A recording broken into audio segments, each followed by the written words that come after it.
le christianisme, c'est la codification de la tradition du peuple juif. Pas africain. Pas africain, ça ne nous intéresse même pas.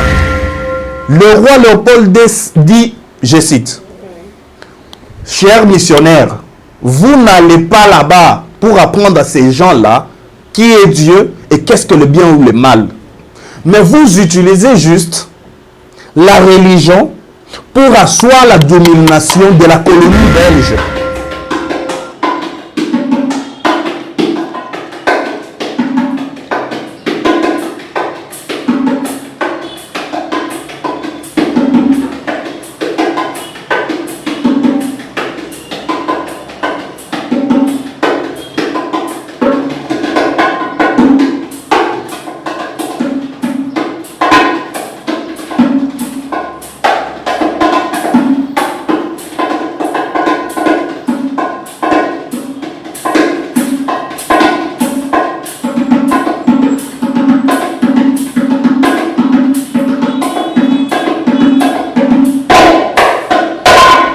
Panabiso.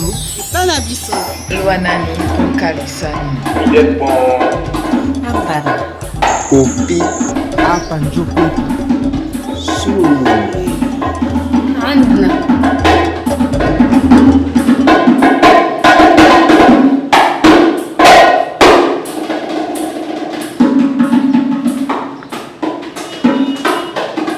L'Afrique fait partie d'un bloc qu'on appelle Ancien Monde. C'est une partie de la Terre riche en événements, d'autant plus que son histoire est une et plurielle à la fois. Les hommes d'ici se sont structurés en familles, clans, tribus, ethnies, royaumes, empires. C'est donc depuis lors qu'on trouve une organisation et une structuration politique sur le sol africain, alors qu'au nom d'une prétendue civilisation, les Européens ont falsifié l'histoire politique africaine. Pourtant, ils sont heurtés à des résistances organisées par les Africains, bien sûr. On peut citer les royaumes Congo, Zoulou et tant d'autres. Madame, Messieurs, nous continuons avec la politique en Afrique. Bonjour, bienvenue. Merci de nous faire confiance. Merci de nous renouveler votre confiance. Vos suggestions et remarques sont toujours les bienvenues dans Chez nous, votre émission d'histoire d'Afrique. Une Afrique qui a une histoire falsifiée petit à petit. C'était d'abord l'étymologie de l'Afrique, l'Égypte antique, l'arbre à palabre, l'histoire d'une politique. Et aujourd'hui, on continue avec la monarchie élective, l'histoire de la démocratie à l'africaine. Ça sera avec toujours Gauthier Muller-Kassongo. Bonjour. Oui, bonjour Mama Sakirik. Comment tu vas? Ouais, je vais très bien, merci à vous. En forme. Ouais, je suis toujours là. Nous sommes très contents en tout cas d'accueillir encore une fois de plus Gauthier Muller. Il va continuer l'autre facette, l'arbre à palabre, l'histoire d'une politique africaine. Et aujourd'hui, c'est la monarchie élective, l'histoire de la démocratie à l'africaine. L'Afrique avait-elle une démocratie? Kassongo. Merci beaucoup. C'est d'ailleurs un plaisir pour moi, n'est-ce pas, de me retrouver encore dans cette très belle émission. Je m'en vais symboliquement, n'est-ce pas, verser une vase d'eau en mémoire de mes ancêtres. Que mes ancêtres reposent en paix et qu'ils nous donnent, n'est-ce pas, la force dans ces grands combats que nous menons actuellement. Alors, j'espère que pour répondre à la première question, j'ai toujours dit, et j'avais insisté dans l'émission passée, que j'aime pas qu'on analyse l'Afrique avec les lunettes de l'homme blanc. Comment? C'est-à-dire, lorsque vous me posez la question, la démocratie, tous ces termes-là sont venus de l'Occident. Et ils veulent nous imposer cela. Mais si maintenant, je marie cette question dans la faisabilité, donc je marie la théorie à la pratique africaine, je peux juste dire que dans la démocratie, nous avons un grand pilier qui est les élections. Ces élections-là sont, n'est-ce pas, n'est-ce pas, un grand pilier qu'on appelle la légitimité du peuple. Donc, un peuple accepte de donner sa légitimité à un dirigeant quelconque. Or, cela, en Afrique, existait déjà, mais sous une autre forme. Donc, je dois répondre à votre question que réellement, la pseudo-démocratie existait en Afrique datant. La démocratie existait en Afrique, mais aujourd'hui, ça a pris une autre forme. Comment se présentait l'organisation politique en terre africaine avant l'invasion, s'il faut dire, occidentale? Ok, merci beaucoup. En tout cas, je sens qu'aujourd'hui, nous sommes dans une très bonne matière parce que oui, on parle politique et plusieurs personnes, plusieurs livres occidentaux démontrent l'Afrique comme une organisation politique. Politico-militaire, disons. C'est vrai. Ouais. Et aujourd'hui, non, parce que si vous lisez plusieurs livres, je vous donne l'exemple, comme les livres du fantôme de Léopold II, définit l'Afrique comme étant une société à caractère politico-militaire. Mais c'est grâce à de telles émissions que nous voyons que les panafricanistes ont aussi cette opportunité de donner la vraie histoire de leur terre. Comprenez? C'est ça le rôle des panafricanistes. Si. Donc, j'aimerais appeler à la conscience de toute personne qui nous suit actuellement, de le rappeler en répondant à cette question, que l'Afrique datant avait une bonne organisation. Et là, on évoluait dans ce qu'on appelle les sociétés à type segmentaire. C'est-à-dire, on voit un royaume ici qui est bien structuré. Je vous prends l'exemple du royaume Congo, qui était bien ordonné. Ouais. Donc, le royaume Congo était subdivisé en des provinces. Et des provinces subdivisées en des districts. Et chacun avait un rôle. On avait des gens comme des Ntinouélé qui étaient, n'est-ce pas, qui étaient là, n'est-ce pas, pour assurer les fonctions du pouvoir militaire. On avait des gens comme des Inabanza, les gardiens de sceaux et emblèmes. C'est les fables même qu'aujourd'hui qu'on a, disant le ministère de la Justice et garde de sceaux. Ça existait déjà. Donc en Afrique, l'Afrique était bien structurée sur le plan politique, militaire et administratif. Sur le plan politique, militaire et administratif, quelle est la conception de l'autorité et du pouvoir dans l'esprit de pensée des Africains? Comment est-ce que nos ancêtres, comment est-ce que ces Africains-là, qui sont généralement, qui étaient partis ailleurs pour construire d'autres mondes, comment est-ce que ceux-là considéraient, comment est-ce que ceux-là voyaient l'autorité, soit le pouvoir? En tout cas, les Africains datant et les Africains d'aujourd'hui qui n'ont jamais eu l'influence occidentale conçoivent, n'est-ce pas, le pouvoir comme étant, donc, conçoivent les dirigeants comme étant l'intermédiaire entre le monde invisible et le monde visible. Mais cet intermédiaire-là est là dans l'objectif de répondre aux besoins qu'a la société. Vous parlez de la spiritualité dans la politique? Si. Comment ça? Parce que l'homme blanc, peut-être, il y a Montesquieu. Plusieurs personnes connaissent Montesquieu avec leur principe, son principe du contrepoids. Donc, il nous démontre le pouvoir législatif, le pouvoir exécutif et le pouvoir judiciaire. Mais ce qu'il a caché aux écoles africaines et aux universités africaines, les pouvoirs qu'on appelle consultatifs. Gauthier Muller-Kassongo, soyons pragmatiques. Je le suis. Actuellement, l'Église, je n'entre pas trop dans ça, mais l'Église, je parle de chrétiens plus de réveil, la plupart fuient un peu la politique. Ils disent que nous, on ne peut pas se mêler dans la politique, parce que la politique, là, il y a d'autres choses. Et vous, aujourd'hui, vous nous dites que à l'époque déjà, la spiritualité jouait un rôle majeur dans la politique. Comment ça? Je peux vous prendre l'exemple du pharaon. Qu'est-ce que représentait un pharaon à la population kémite? Il représentait le dieu soleil. Tu vois, il y a la portion spirituelle dedans. Et aujourd'hui, ces chrétiens-là, ces jésulâtres qui ne veulent pas, n'est-ce pas, parler de la politique, c'est parce qu'ils ne savent pas comment fonctionne la société. Donc, la religion, je vous avais dit dans l'émission passée que la religion était un outil pour accentuer la domination occidentale en Afrique. La religion est l'opium du peuple. Actuellement, la religion est une distraction pour mon peuple. Parce que ça amène que division, traîtrise et calomnie. Comprenez? Comment vous pouvez démontrer cela? Non, mais je le démontre. Quand je vais en Afrique, je vous prends le cas de mes frères du Centrafrique, la République centrafricaine. Ces frères-là se tuent chaque jour parce que certains se disent ils sont musulmans et les autres chrétiens. Oh, j'avais bien démontré que la religion est la codification de la tradition d'un peuple. Lorsque vous vous dites chrétien, le christianisme, c'est la codification de la tradition du peuple juif.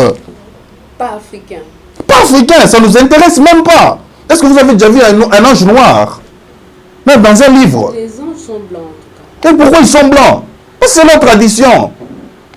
Ils disent que non, Dieu a utilisé un peuple pour amener tout le monde, je ne sais moi, dans la sanctification. Non, mais qui est Dieu? C'est leur Dieu. Voilà pourquoi même dans la lettre de Léopold II, que je recommande à tout Kémite, à tout Africain de lire, le roi Léopold II dit, je cite, « Chers missionnaires, vous n'allez pas là-bas pour apprendre à ces gens-là qui est Dieu et qu'est-ce que le bien ou le mal. Mais vous utilisez juste la religion pour asseoir la domination de la colonie belge. » On dit que là c'est du passé, on est au présent. J'aime bien me référer à l'histoire. Ça me permet de comprendre le présent. Et c'est ce qui continue. J'ai vu des missionnaires anglais décapiter les noms les membres, n'est-ce pas, de mes aïeux. J'ai vu les membres de l'église catholique ternir l'image de la femme africaine. Je l'ai vu. Et dans ça, je regrette lorsque je vois mes frères noirs qui entrent en conflit entre eux parce qu'ils détiennent deux religions différentes et ces religions-là sont étrangères. Moi, je pense que tout cela doit cesser parce que ça ne vaut pas la peine. Ça doit cesser parce que... Je suis peut-être chrétienne, je suis musulmane. Ouais. Comment je dois mettre mal à l'aise l'autre qui est... Peut-être je suis musulmane. Comment je peux mettre mal à l'aise celui qui est chrétien, celui qui est de vous voir, celui qui... Chaque personne doit être libre. Non? Oui, donc avec moi, nous comprenons que la religion ne permet même pas la tolérance. Elle ne permet pas que tu fasses ton choix. Donc si moi je suis chrétien, j'aimerais que toi tu sois aussi chrétienne. Si tu es musulman, donc c'est-à-dire on a une doctrine différente et caduque, on ne s'entend pas. Mais c'est différent avec la spiritualité. Donc Gauthier Kassongo, tu disais avant que dans l'ancienne, dans l'Afrique ancienne, les autorités politiques étaient aussi l'intermédiaire entre le monde invisible et le monde visible. Tu sais. Là, nous sommes dans la sorcellerie. Hein? C'est pas de la sorcellerie. On définit quoi la sorcellerie? C'est une force métaphysique dirigée vers le mal. C'est ça la sorcellerie. Si. C'est-à-dire, tu connais comment manier la métaphysique, mais en faisant le mal à une personne. Là, c'est de la sorcellerie. Mais si tu manies cette métaphysique-là dans les biens d'une communauté, on appelle ça comment? Donnez la réponse. Ils appellent ça la religion, les bienfaisances, Dieu avec ses miracles. Oh, c'est la même pratique. Donc c'est la même pratique. Nous continuons monarchie élective, l'histoire de la démocratie à l'africaine. Comment peut-on acquérir une autorité, un pouvoir dans ce cadre d'organisation politique? Datant, on voyait plusieurs formes. Des prises, des conquêtes du pouvoir. On voyait bien l'héréditaire, c'était normal, c'est-à-dire un roi meurt, c'est son fils qui hérite. Mais on voyait aussi des conquêtes, des guerres. Ce qui est normal? Oui, c'est normal dans la prise du pouvoir. Je vous l'ai dit en tant que politologue. Toute méthode est très bonne pour la conquête du pouvoir. Il y avait des razzias, il y avait l'héréditaire, il y avait aussi la cooptation. C'était comme ça. Donc, même dans les sociétés d'antan, ça fonctionnait toujours comme ça. Et c'était normal. C'était normal parce qu'on parle de la vie politique. Mais aujourd'hui, c'est aussi avec les élections, non? On doit conquérir le pouvoir par les élections. Et aujourd'hui, c'est plus avec la démocratie aussi. Ouais. Ça marche aussi aujourd'hui, non? Actuellement, nous avons, si je me rappelle bien, 3 formes de la prise du pouvoir. Je ne sais pas. Je pense que je peux les citer pour comprendre le nombre. Donc, on a les élections. On te vote, tu passes. On a la nomination. On te nomme en tant que Premier ministre, tu accèdes au pouvoir. Il y a la cooptation. Donc, il y a 3 formes. Il y a 3 dans ce pays. formes. Jusqu'alors dans la démocratie actuelle. Merci bien, fidèles téléspectateurs. Comme vous le savez très bien, on a une rubrique qui s'appelle l'éveil de conscience africaine. Et ça sera, comme toujours, avec Remarque Maé depuis la Côte d'Ivoire. Il est des choses que l'on perçoit dans le noir et que la lumière ne nous montre pas. Ouvrez les yeux et éveillez vos esprits, car résonne au loin le message d'un griot. Aujourd'hui coulent sur nos joues les larmes des esclaves. Aujourd'hui froissent nos peaux les fouets reçus par nos pères et mères. Aujourd'hui résonnent dans nos têtes les douleurs et les pleurs de nos pères et mères. Nos ancêtres ont été déportés comme des animaux, ont été pris sur leurs terres comme des sans-terre, transportés sur des mers dans des bateaux de fortune, jetés par-dessus bord, violentés, violés, torturés. Nos pères et mères ont été transportés en Amérique, en Europe, pour bâtir. Torturés, massacrés par milliers, nos ancêtres ont été obligés de construire une société meilleure, construire un monde meilleur, un monde pour le colonisateur, un monde pour l'impérialisme. Dit aujourd'hui l'œuvre des plus grandes puissances. Aujourd'hui, en Amérique, en France, partout en Europe, l'homme noir est la risée de tous. L'homme noir est violenté par la police. L'homme noir se voit catalogué de criminel, de truand, de dealer. L'homme noir est dit ignorant, vaurien, inutile à la société. Et pourtant, cette société-là a une mémoire si courte. Si cette société est telle qu'elle est aujourd'hui, c'est grâce à ce noir. C'est grâce à ce noir qui, durant des années, a sué un sang rouge vif, en la construisant, en la bâtissant. Ce noir qui a été présent à la construction de la NASA, à la création du système économique américain, français, à la création de la politique de guerre dans le monde.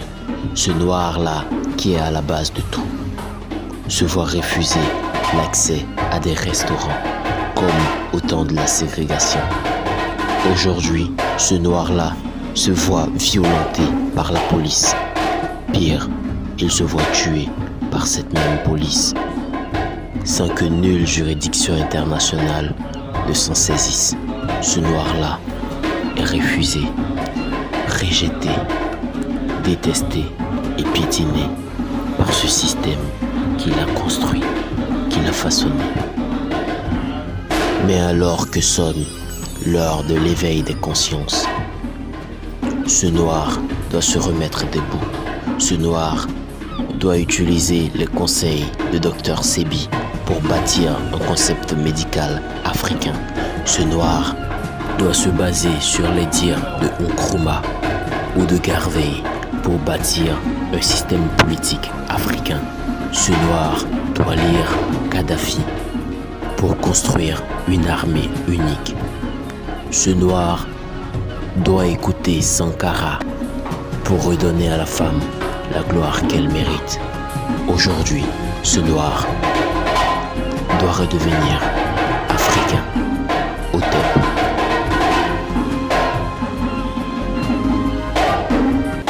Alors merci à toi Remarque Maé depuis la Côte d'Ivoire pour cette rubrique l'éveil de conscience africaine. Nous continuons monarchie élective, l'histoire de la démocratie à l'africaine avec Gauthier Muller-Kassongo. Que requiert l'exercice du pouvoir dans le cadre des royaumes ou empires en Afrique? En fait, on faisait appel à plusieurs pratiques et initiations. Okay? Donc, il y avait plusieurs pratiques. Cela dépend, n'est-ce pas, de chaque tradition de tout un peuple. Oui. Et j'aime bien qu'on parle de l'Afrique en tant qu'Afrique et non Afrique en tant que 54 États. Comprenez? Afrique comme une. Comme une, ouais.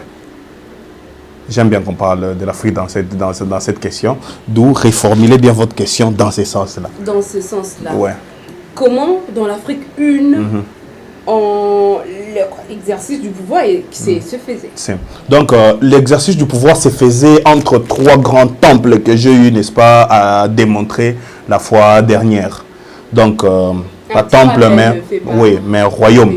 Oui. Donc, je disais qu'on avait trois royaumes qui faisaient un. Le fable même de la Trinité qu'ont les chrétiens. Père, Dieu Père, Dieu Fils, Dieu. Ouais. Et l'esprit de l'Afrique était dans le royaume qu'on appelait le royaume Congo.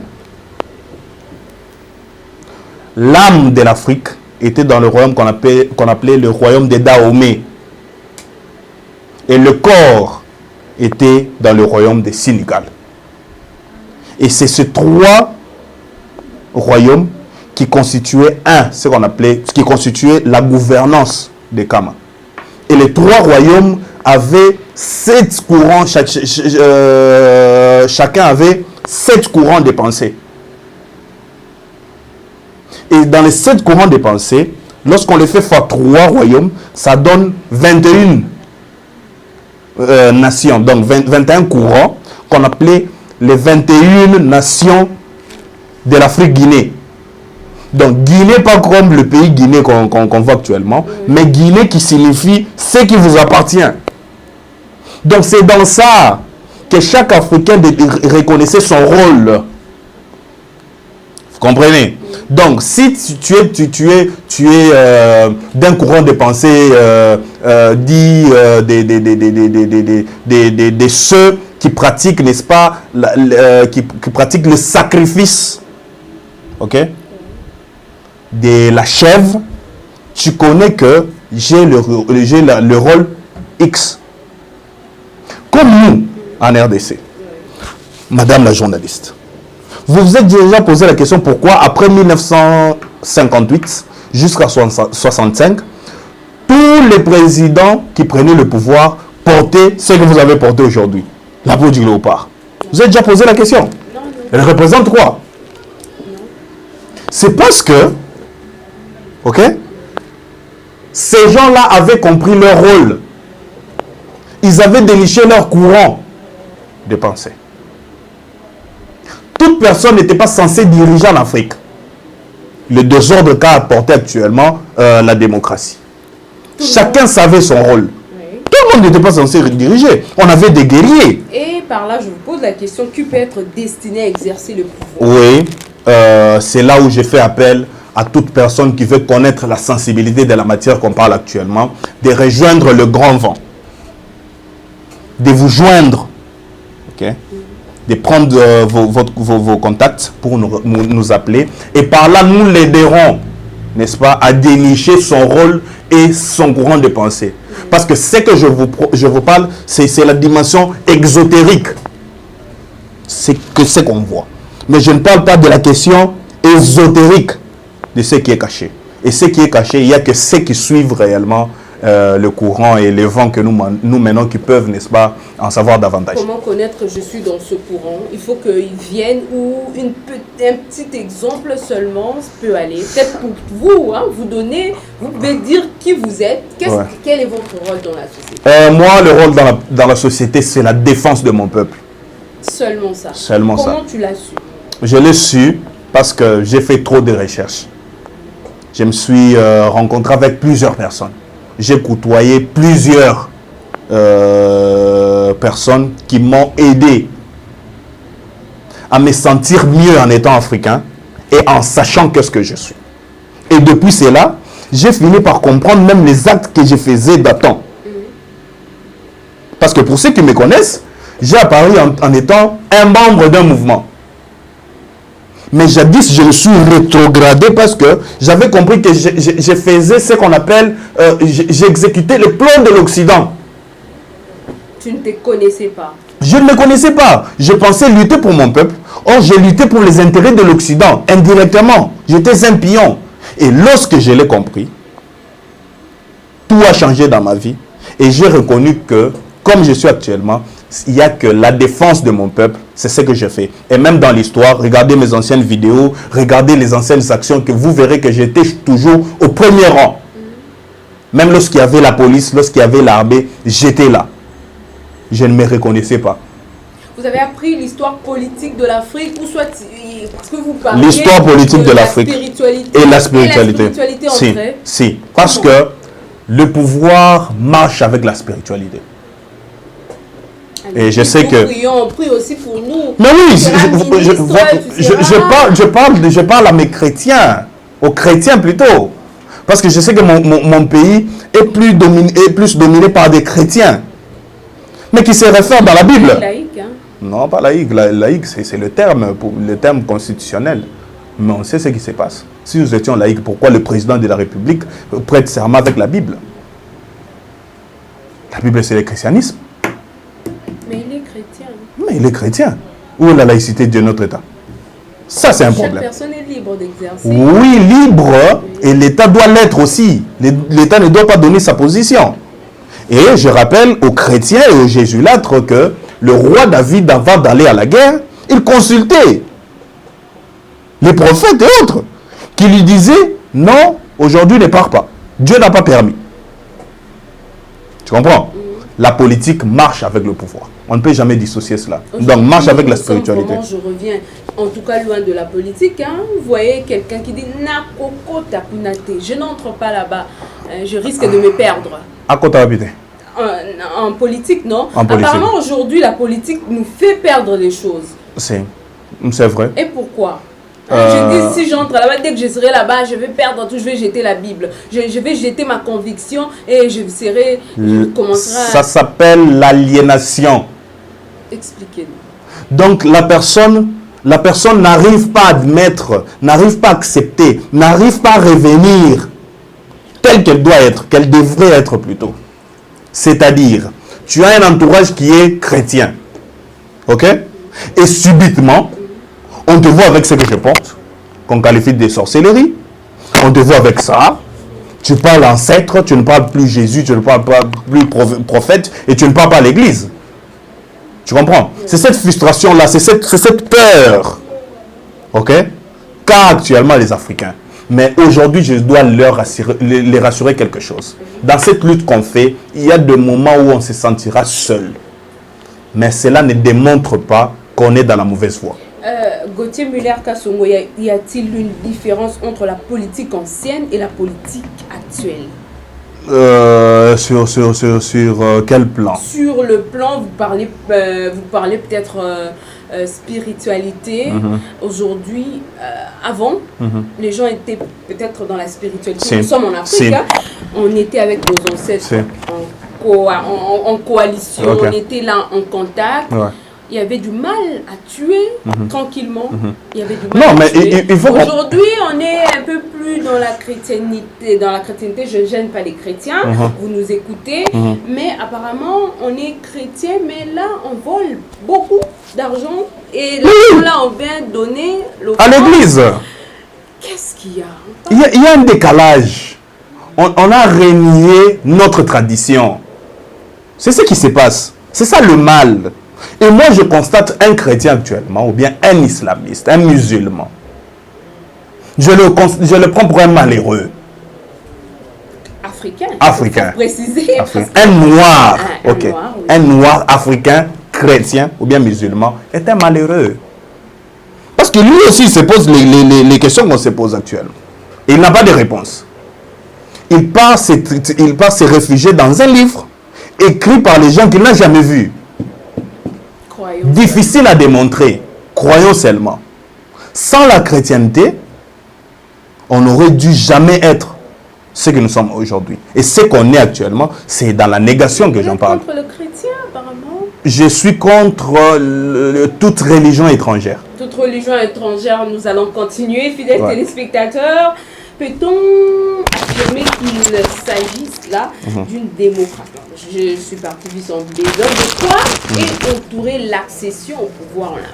En tout cas, l'accession au pouvoir dans l'Afrique d'antan et dans l'Afrique locale actuellement, elle est entourée de plusieurs initiations et pratiques. Et cela dépend de chaque culture, de chaque tradition. Je suis dans Black Panther, un film que beaucoup regardent, peut-être avec l'œil étranger. Mais si vous avez l'œil africain, il faut voir. Apparemment, on s'est battu dans certaines tribus. Il faut se battre pour être gardien du temps. En tout cas, je salue la camarade Mamassi, qui est actuellement en Tanzanie, une des femmes qui était dans le mouvement Black Panthers. Et elle a inspiré, n'est-ce pas, ces films-là. J'étais avec elle et on a pu partager tant d'histoires et tant de réalités. Donc, c'est-à-dire dans l'Afrique d'antan, je vous ai parlé des moyens pour, n'est-ce pas, accéder au pouvoir. Je vous ai parlé aussi des razzias et autres. Donc, c'est-à-dire, il fallait aussi démontrer la force. Est-ce que cette personne ici, si on lui donne notre légitimité, cette dernière sera en mesure de défendre notre terre? Et si il ne faut pas faire la guerre de tout un peuple, on laissait leur leader face à l'autre leader qui veut prétendre prendre le pouvoir. Et celui qui gagne au combat, il a le pouvoir. Nous comprenons, peut-on affirmer qu'il s'agisse là d'une démocratie ou plutôt d'une démocratie ou d'une monarchie élective?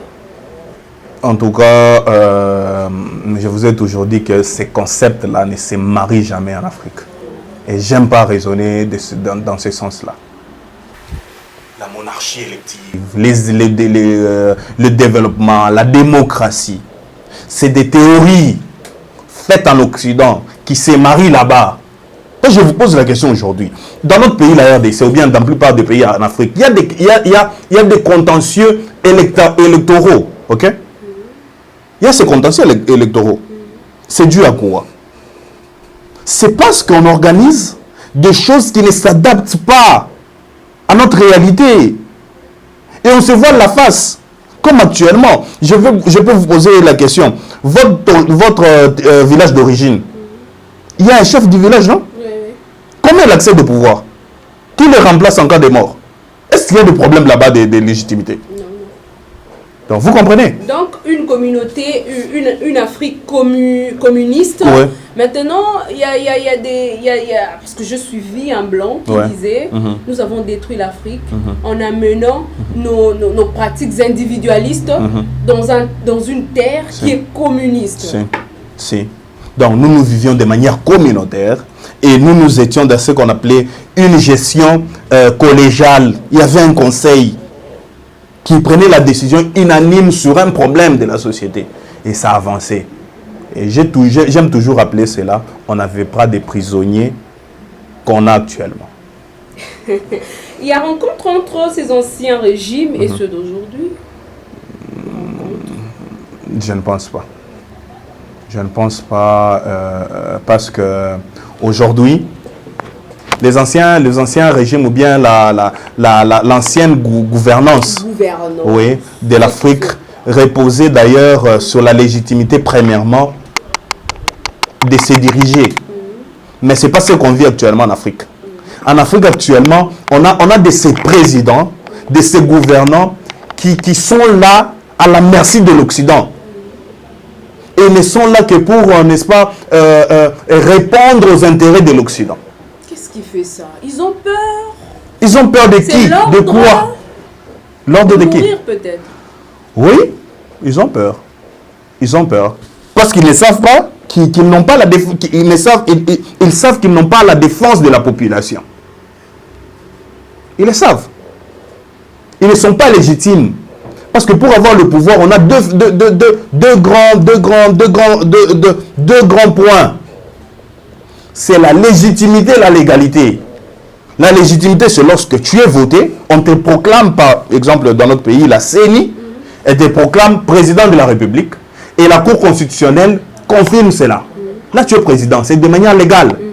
Et de manière légitime, c'est lorsque moi, Gauthier Muller-Kassongo, tout un groupe, une majorité de la population reconnaissent que oui, on veut que M. X nous dirige. Qu'est-ce qui s'est passé chez nous? Quand? En 2018. 18. Nous sommes au présent. Depuis à la publication des résultats. Tshisekedi est passé avec combien de pourcents? Une affaire de 38, si je ne m'abuse.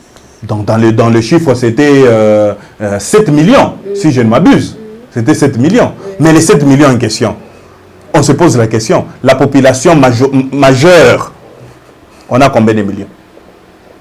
Parce qu'on dit 65% de la population congolaise sont des majeurs. 7 millions représentent quoi? Même pas Kinshasa. Kinshasa, 12 millions. Et c'est très grave. Dites-moi maintenant, quelle légitimité monsieur a? Il est juste légal. Et c'est fini. Quel est l'impact de cette pratique sur la démocratie moderne? L'impact... On parle toujours, vous ne voulez pas de ça, mais on parle de la monarchie élective en Afrique. Ce qui s'est passé chez nous, sans qu'il y ait beaucoup de tiraillements, parce que l'opposition ne manque pas, mais la société était calme.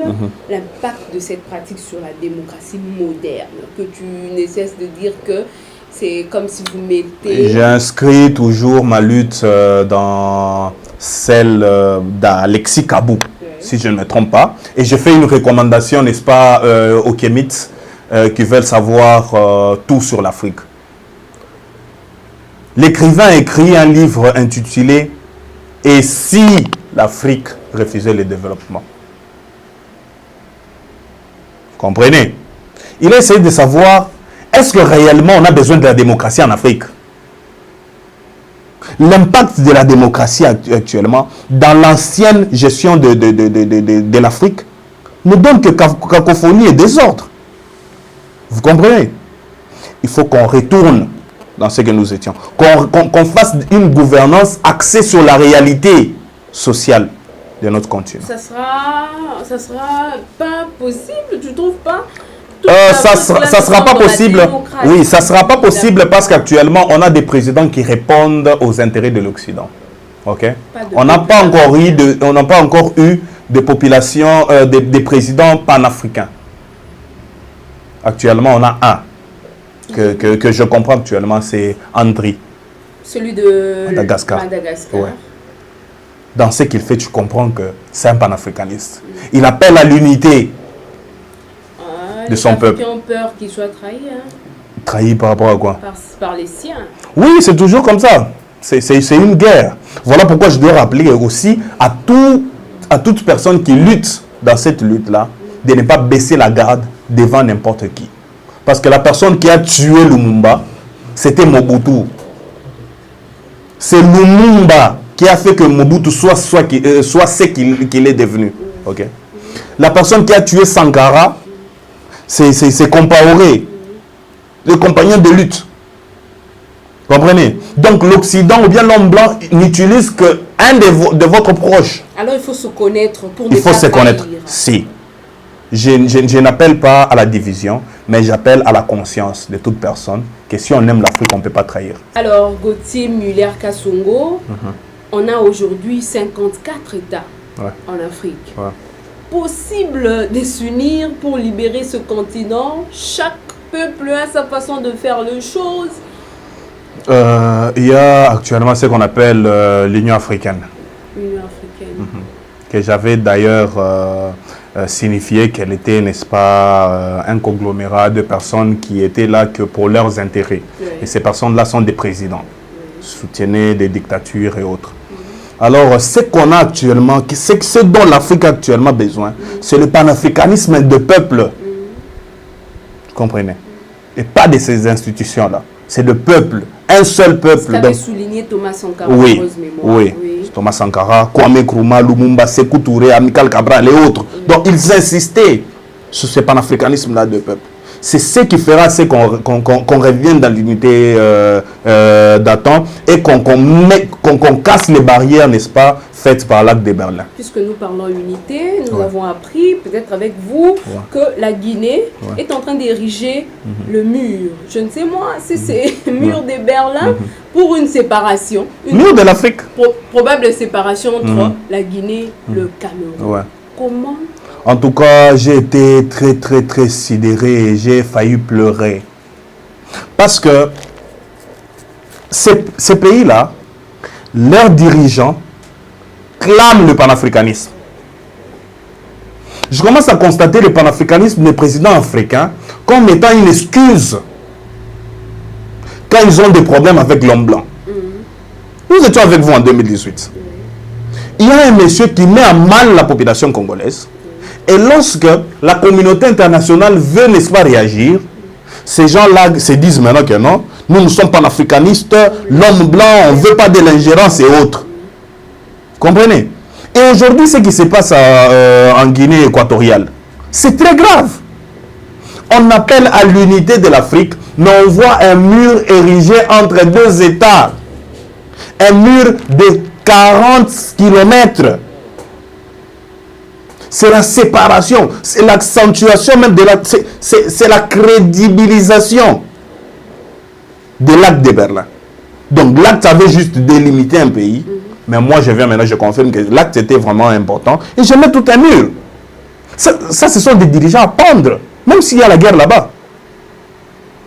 Ce sont des gens qui séparent l'Afrique. Et j'appelle à la conscience de tous les camarades de la Guinée équatoriale et du Cameroun, le camarade Valsero qui me suit, du mouvement CRAC, il est artiste et artiviste. J'appelle camarade Valsero, essaye, n'est-ce pas, de faire quelque chose contre ce qui se passe actuellement, parce que c'est très grave. Il n'y a que le vent local qui peut faire à ce que les choses changent, n'est-ce pas, dans ces coins-là. Parce que ce qu'on fait, c'est la honte de l'Afrique. Si on aime l'Afrique, on ne peut pas trahir, fidèles téléspectateurs, les amis de chez nous. C'était avec beaucoup de bonheur, beaucoup de plaisir que l'on était là pour vous. C'est l'information, c'est la formation, c'est aussi le divertissement.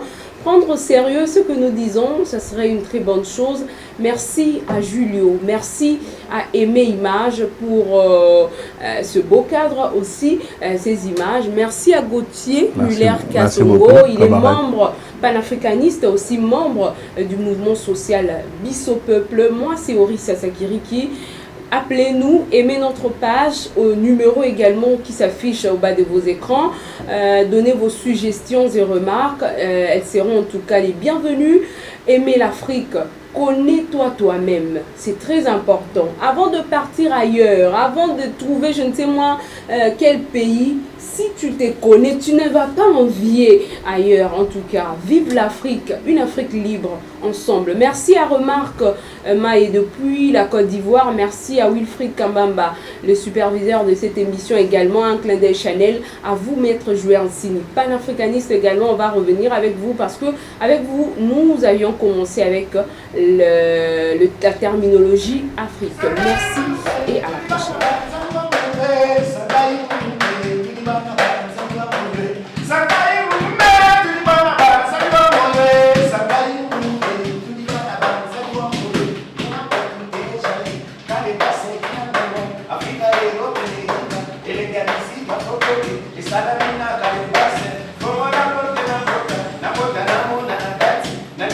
So